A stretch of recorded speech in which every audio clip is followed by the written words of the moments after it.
Welcome back to the story behind. Today, we're uncovering one of the most chilling mysteries in maritime history.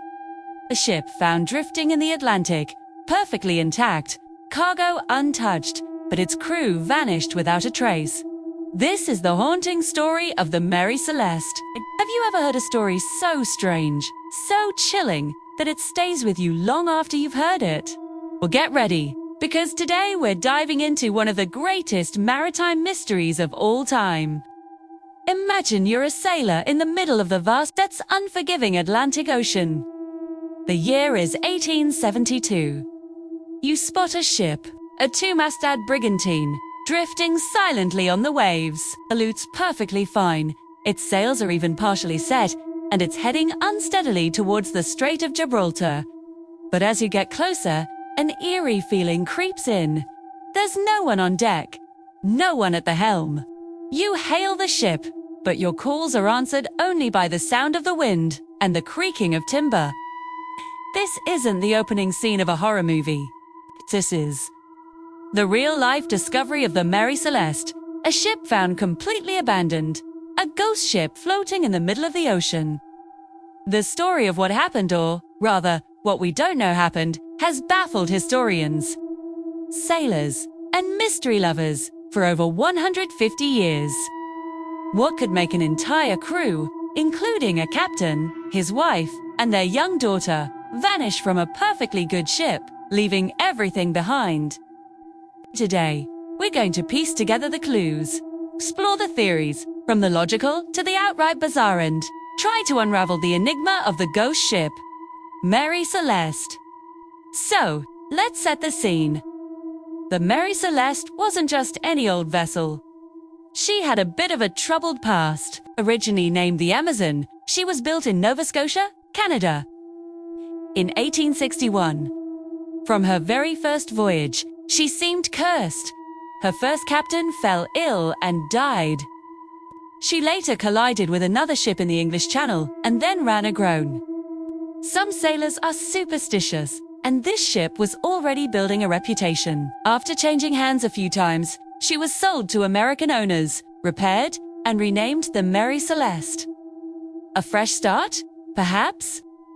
Well, not exactly. Our story truly begins on November 7th, 1872. The Mary Celeste set sail from New York Harbor, bound for Genoa, Italy. On board was a highly respected captain, Benjamin Spooner Briggs. He was known as a devout Christian and a seasoned, competent mariner. He wasn't alone. He brought his wife, Sarah, and their 2-year-old daughter, Sophia, to him. The ship was a home away from home. The crew consisted of 7 men, all experienced and with good records. They were carrying a cargo of 1,701 barrels of denatured alcohol, intended for fortifying Italian wines. It was a routine journey, one that Captain Briggs had likely made many times before.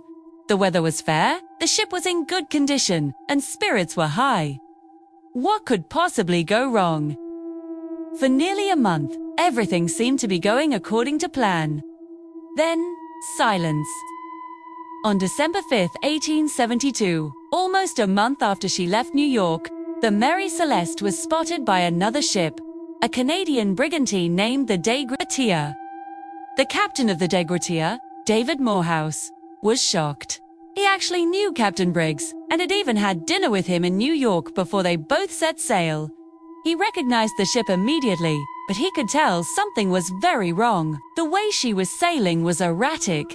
Her sails were in a state of disarray, and there was no one on deck. After observing her for a couple of hours and receiving no response to his signals, Captain Morehouse sent a boarding party over. What they found was a scene frozen in time, and it was utterly baffling. The ship was deserted. Not a single soul was on board. But this was no shipwreck. The Mary Celeste was, as the boarding party reported, a thoroughly sound and seaworthy vessel. She had taken on some water in the hold, about 3.5 feet, but that was nothing unusual for a wooden ship of that era. Her pumps were in working order. The really strange part was what they found below deck. The crew's quarters were undisturbed. Their personal belongings, including their money and valuables, were still in their sea chests. Clothes were neatly folded or hanging up. It was as if the crew had just stepped out for a moment and intended to return. In their captain's cabin, they found his logbook. The last entry was dated November 25th, 10 days earlier. It gave the ship's position as just off the Azores Islands, nearly 600 miles from where she was found. The entry noted rough weather, but nothing catastrophic. On the captain's desk, there were papers, a pen, and an inkwell all neatly arranged. His wife's sewing machine had a piece of unfinished needlework in it, as if she had just gotten up from her chair. The ship's cargo of industrial alcohol was almost entirely intact, ruling out the most obvious theory: piracy. Pirates would have certainly plundered the valuable cargo.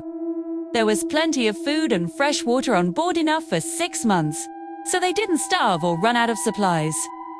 But there were a few odd clues. The ship's only lifeboat was missing. This suggested that the crew had abandoned the ship intentionally. But why? Why would 10 people, including a small child, get into a small, open lifeboat in the middle of the Atlantic, leaving behind a perfectly seaworthy ship? There were other strange details. The ship's chronometer and sextant, essential navigational tools, were gone. The ship's register and other important papers were also missing. A rope was found trailing behind the ship, its end frayed and broken.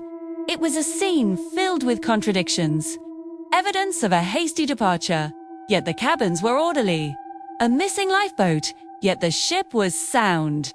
It just didn't add up. The crew of the Dei Gratia split up, with some of them sailing the Mary Celeste to Gibraltar to claim the salvage rights. This is where the official investigation and a century and a half of speculation truly began. The Court of Inquiry in Gibraltar was immediately suspicious. The Attorney General in charge, Frederick Soliflood, was convinced that foul play was involved. He couldn't wrap his head around why an experienced crew would abandon a good ship.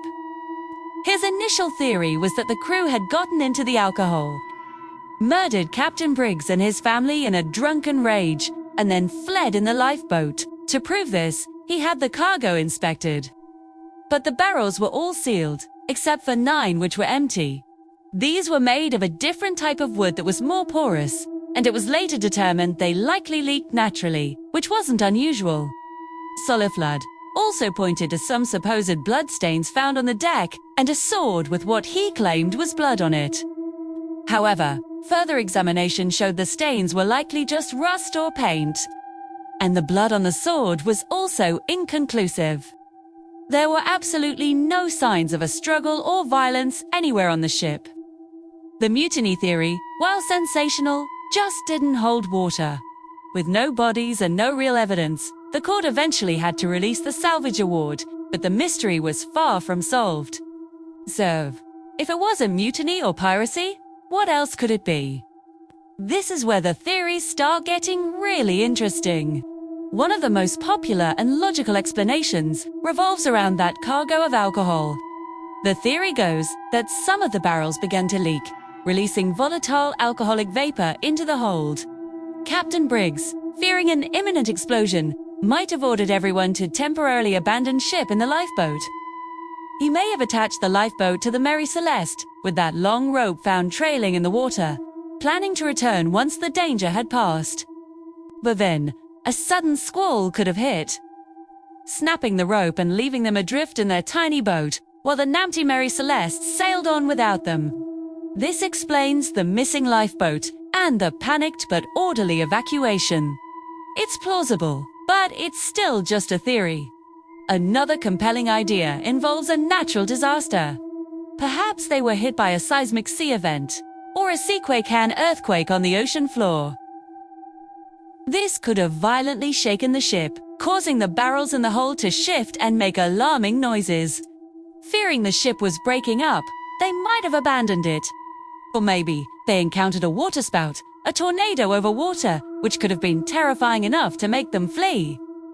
These natural events could explain a sudden, panicked departure, but again, there's no concrete proof. Then, of course, we enter the realm of the truly bizarre. Over the years, people have proposed everything from an attack by a giant squid or sea monster to abduction by aliens. These theories, fueled by the sheer weariness of the case, have become a huge part of the Mary Celeste legend. While they make for great stories, they lack any shred of evidence. It's the absence of answers that allows our imaginations to run wild. So, what became of the ship herself? The Mary Celeste, despite her ghostly reputation, was salvaged and put back into service. But her bad luck seemed to follow her. She passed through 17 different owners over the next 12 years and was eventually, deliberately, run aground on a reef in Haiti in 1885 as part of an insurance fraud scheme. Even in her final moments, she refused to cooperate, failing to sink as planned, which exposed the fraud. A fittingly strange end for a ship shrouded in mystery. But the central question remains: what happened to Captain Briggs, his family, and his crew? They were never seen or heard from again. No bodies were ever recovered. No wreckage of the lifeboat was ever found. They simply vanished into the vast expanse of the Atlantic Ocean. The story of the Mary Celeste is so compelling because it's a perfect mystery. It's a real-life puzzle with a crucial piece missing: the people who knew the answer. It's a haunting reminder of the power and mystery of the sea. So, what do you think happened? Was it a freak natural event? A justifiable panic over the cargo? Or something else entirely? The truth, it seems, was lost at sea with those 10 unfortunate souls. The Mary Celeste sails on in history as the ultimate ghost ship. Her story, a chilling testament to the unknown. Let me know your best theory in the comments below. I'd love to read what you think really happened on that fateful voyage. You enjoyed this dive into one of history's greatest unsolved mysteries? Make sure to hit that like button and subscribe for more stories like this. Thanks for watching, and we'll see you in the next video.